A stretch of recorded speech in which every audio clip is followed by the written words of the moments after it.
Hello there and welcome to episode 26 of Colonization Project. Right now we are returning to the Minmus orbital outpost, which we need to bring an engineer down to the surface. Because if you remember in the last episode when we sent the Endurance up, I said we needed an engineer and I forgot to bring an engineer along. So we are just sending, who is this? We are sending, I'm not sure whose name that is, but we are sending the engineer on the Minmus orbital outpost down to the surface of Minmus using only the EVA pack. I'm doing this because I figured using the entire lander just to bring a single Kerbal down to the surface was a bit of a waste of resources. So instead, what we're doing is we are going to be just landing the Kerbal using the EVA pack. Probably not the safest thing to do, but it works, and we can make a nice soft touchdown on the, well, it's supposed to be like it's not a landing pad. It's a small launch pad for launching very small things, but it looks like a landing pad, so we're going to use that as a landing pad. And we need the engineer to attach a pipe endpoint to the fuel, not the fuel, the whatchamacallit, the what is that thing called again? The fuel, the exotic mineral transfer thingamajig. Yeah, that thing. We need to connect the two, so we need an engineer to connect the two. And then we can start transferring all the materials to the thing. I don't have a name for it because we're only going to be using this thing once, and I really don't want to come up with a creative name for it because then that would be a waste of a creative name. Because we're only going to use this thing once. If we're using it more than once, then most likely I would have come up with a name for it, but we will have a better solution for this in the future. So, I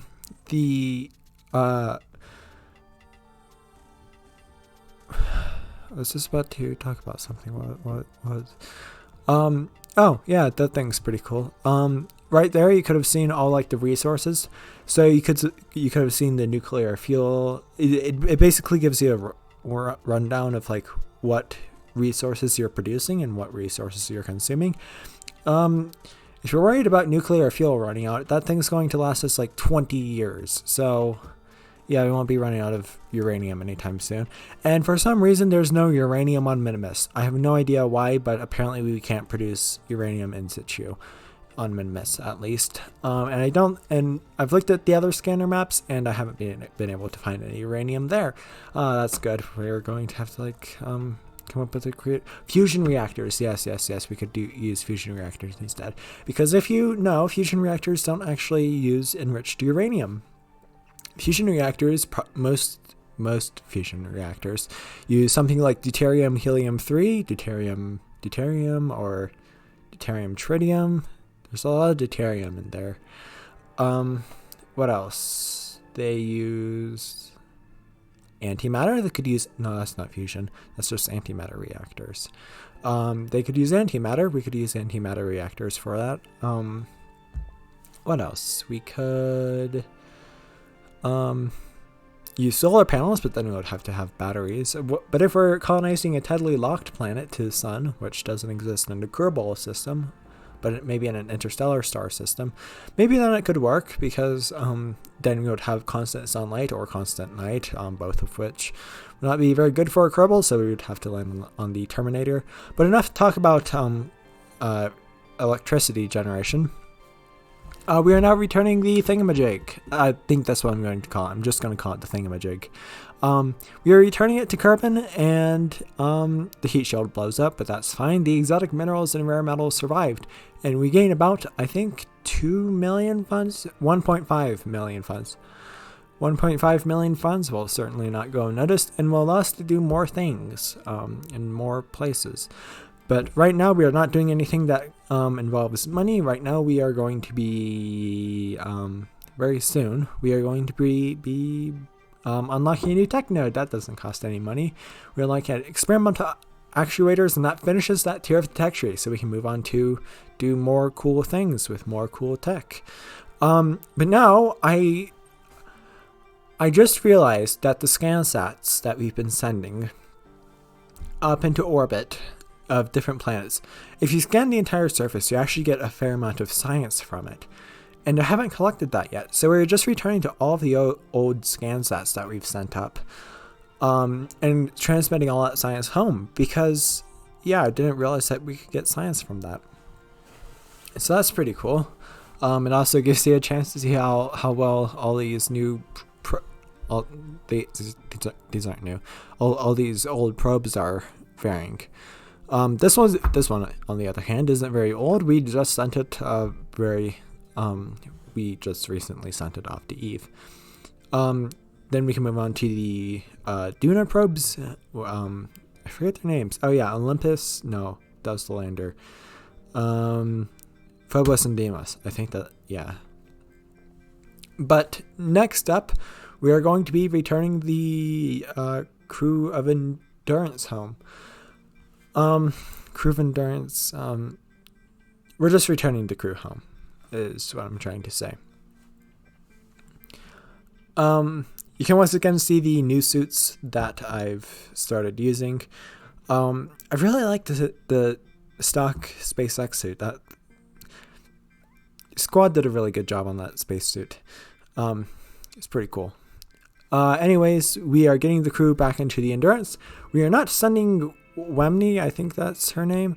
We're not sending her up. I'm gonna say Mark Watney style, because, you know, if you've ever seen or read The Martian, you know he uses his little compressed air suit to, I'm not going to go into spoiler territory here, I probably already did, but to do things in space. So we're not sending her up that way. I figured that if we're sending the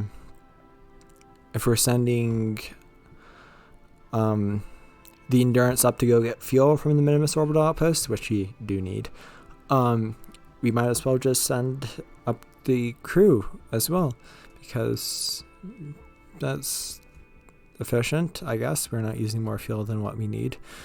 Also simplifies it a bit, because you're also basically the only reason I did that was to simplify it, and it also makes me get more video per video.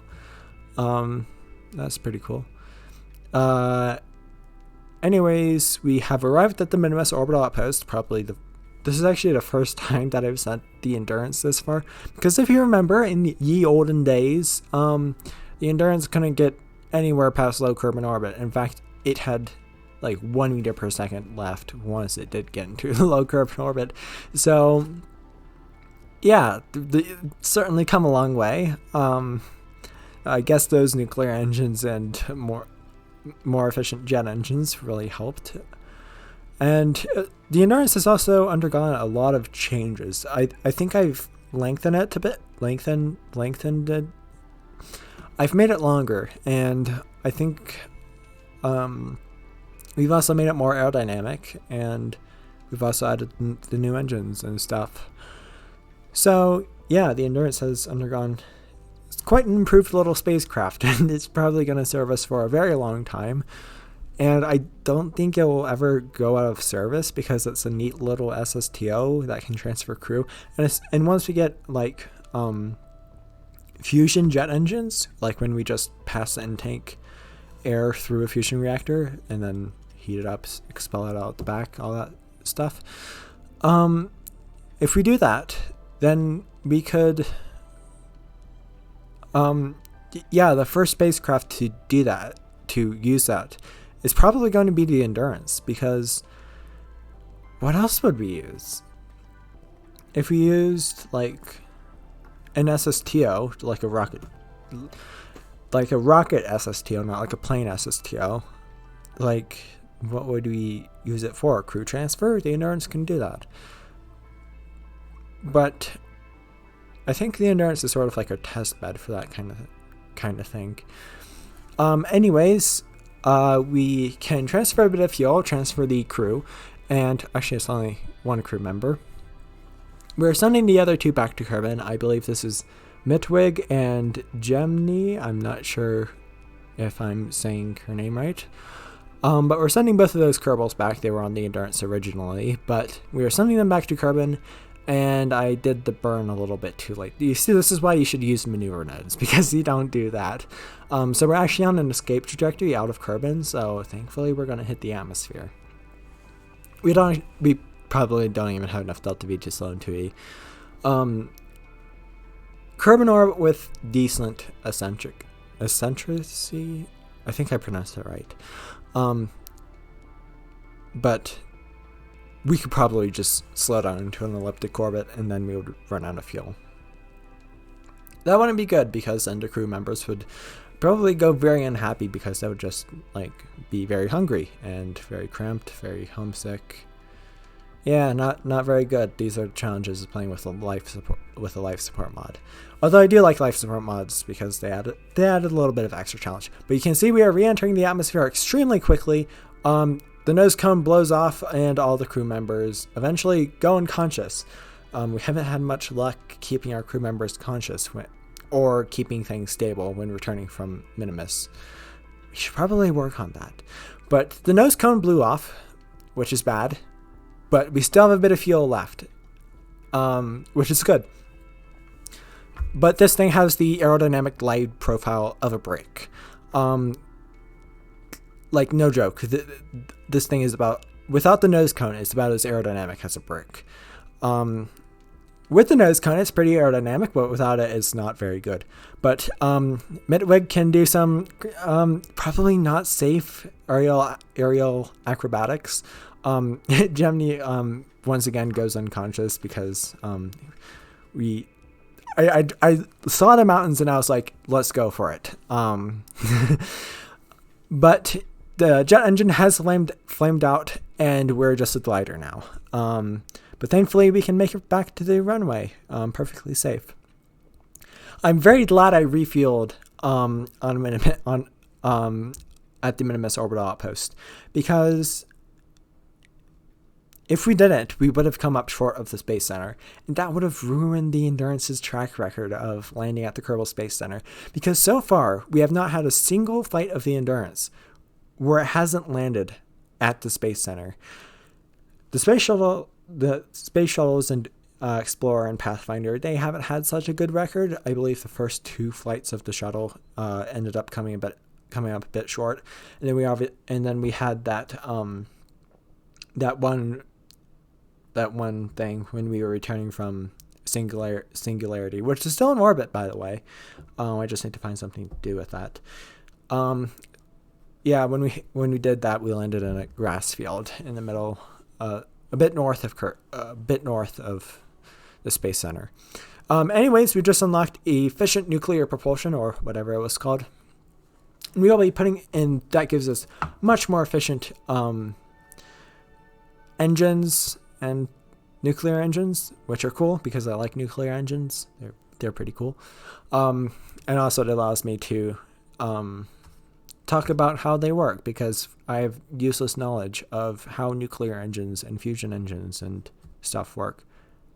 Probably never going to put that to use, but it's drilled in my mind because I play so much Kerbal Space Program. Anyways, we actually are. Let me explain this mission first. This is going to be. Let me start that over. So we have a Sarnus transfer window coming up. Sarnus is the analog to Saturn, if you haven't played with the Outer Planet mod. And we are sending a probe to Sarnus on a Sarnus. So this is Enceladus, and I'm sort of going to name all my Sarnus probes or missions after moons of Saturn, because Saturn has a couple coolly named moons. The moon names are pretty cool. And Enceladus is one of them, so I thought the Sarnus orbiter might as well be called Enceladus. And here you can see a quick little view. We don't have great images of Sarnus or its moons yet, because we haven't sent anything there. So we do need to send a probe there to get, I guess, wallpapers for the computers back at Mission Control. Maybe. And the probe is actually using one of the new nuclear engines. It's using a liquid core engine, which means we can't point it anywhere where we don't want to point it at. Which means don't point it at your homeworld's atmosphere. I talked about this, I believe, 2 episodes ago. You don't want to be pointing anything radioactive at your home planet's atmosphere, or else you might as well kill everything on that planet. But what... I just lost my train of thought. What a liquid core nuclear engine does is, so if you remember what a solid core engine does, solid core engine, you take the propellant, you pass it through a reactor, boom, you got efficient propulsion. That is not what this does. Actually, it sort of is.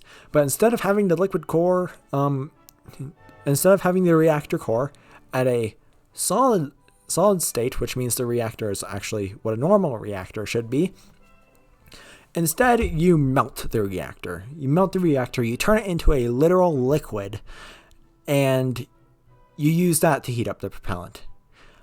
Pros of this, the reactor can withstand much higher temperatures and thus delivers more efficient propulsion.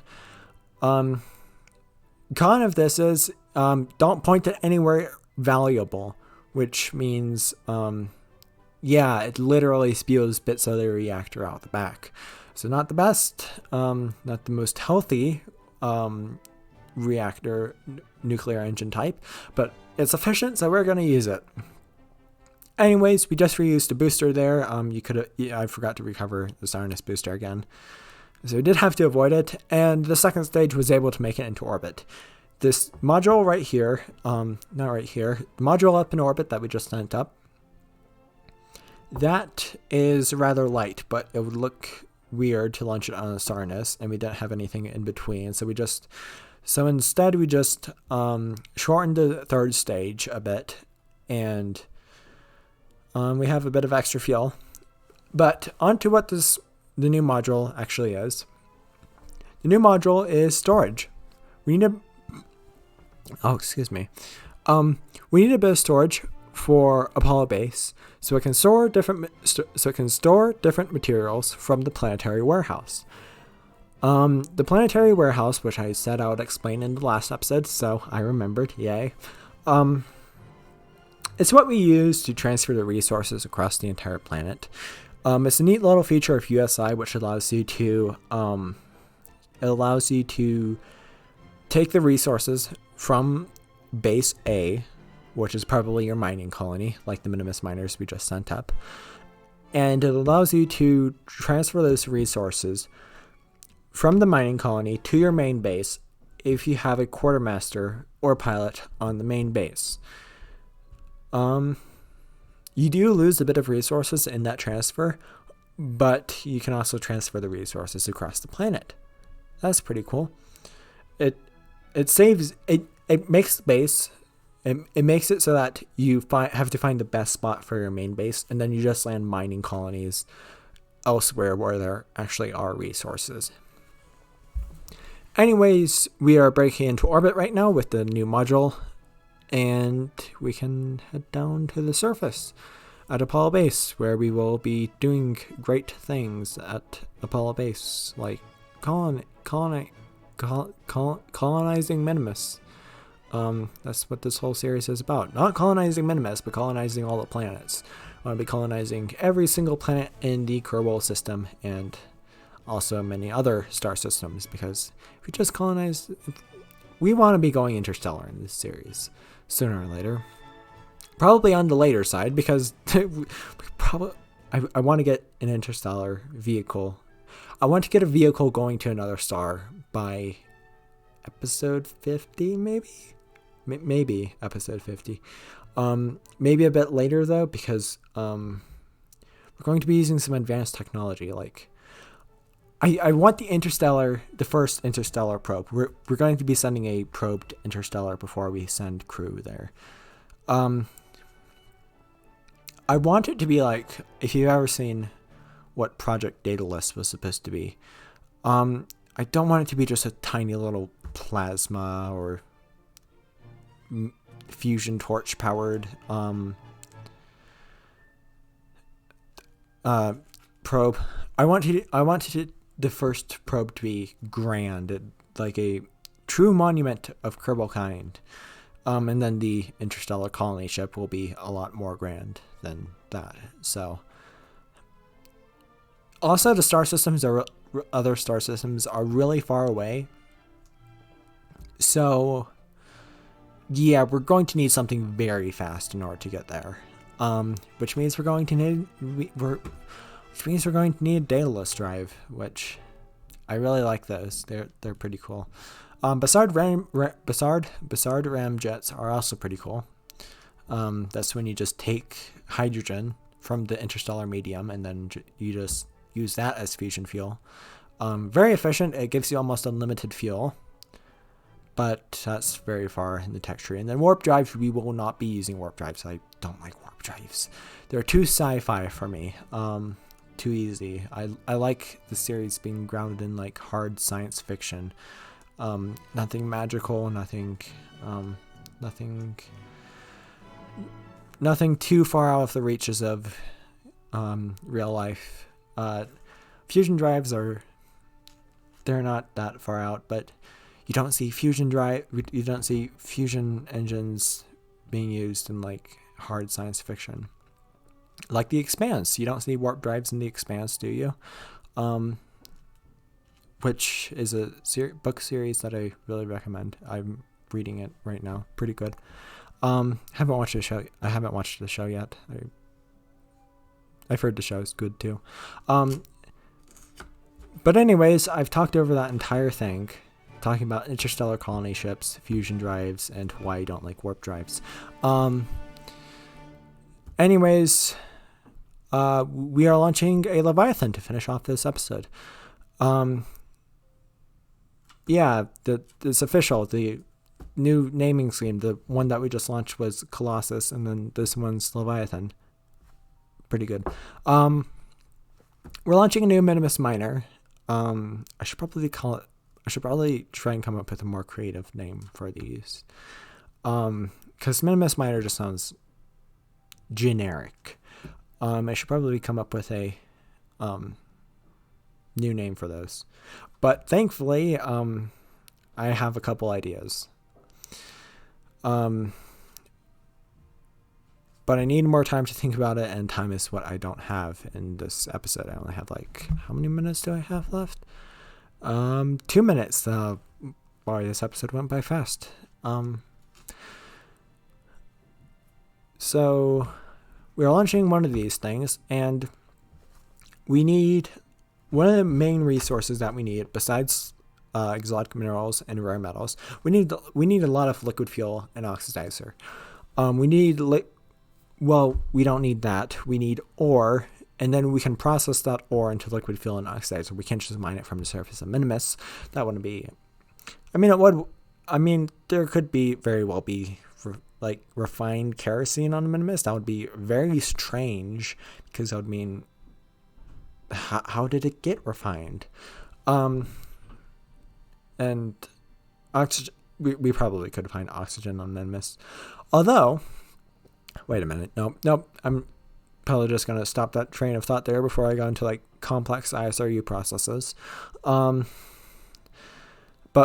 But we need to land this ore producing module in order to produce ore, and then we can refine that ore into liquid fuel and oxidizer, which we can use to refuel the Luna transfer vehicle, which means we can set up a permanent population at Apollo base. Yay. So that's what this is for, and we are landing it right now. It's practically the same thing as the previous one we sent. However, it's a bit tweaked to allow for liquid fuel It's a bit tweaked to allow for mining of ore. But that will actually be the end of this episode. Thank you for watching, and I will see you in the next episode. You can also see the second stage falling away, and something just exploded. You can also see that using slow motion because the end screen didn't last long enough. But you can't see the thing falling down. Fortunately, it doesn't explode and make a cool little outro scene. Anyways, that'll be the end of this episode. Thank you for watching, and I will see you in the next video.